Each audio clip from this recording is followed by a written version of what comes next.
Magandang araw, nandito po tayo ngayon sa Eminenza 3. 50% na po ang na-turnover po natin dito sa Eminenza 3. And pasukin po natin yung model house po. Ang model house po natin ito na Eminenza 3 is meron po tayong 3 bedrooms and 2 CR. Up and down po yon. Then 72 square meter po. Meron po siyang space sa baba. May space din po siya dito sa gilid for parking.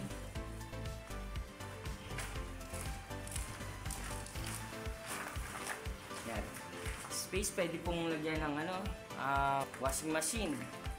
Then may door po siya dito sa side para papunta po dito sa may parking diretso na.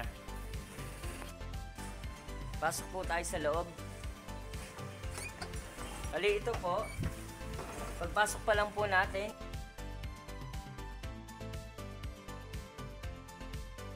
po tayo dito sa bandang kaliwa.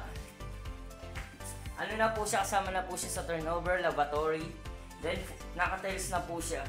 60 by 60 yung tiles po natin. Dito naman po, yung dining area po natin. CR natin sa baba.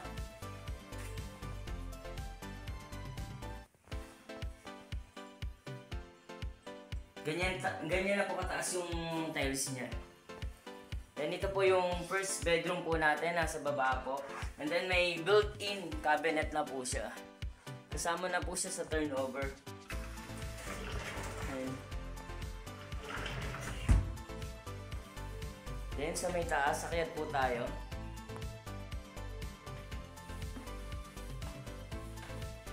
Bali dito naman po yung step po natin. May bato po siya, buhos. Then meron po siyang kahoy po na wood planks. Then naka-vinyl tiles na rin po. Ito po yung second bedroom po natin. Then yung third bedroom.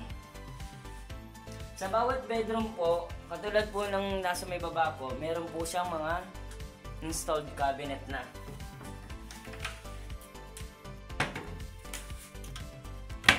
Kasama na po yan sa turnover. Dito sa may side, meron din po. Then, kahit dun sa may kabila po, sa third bedroom po natin.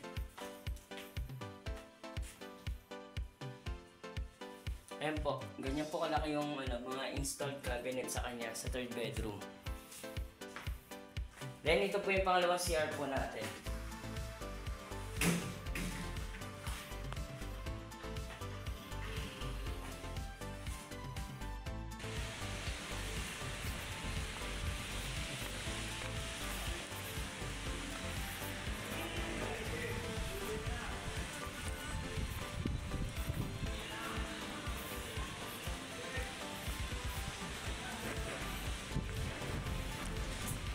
Halos tapos na po siya. 80% po ng units po natin dito na turnover na.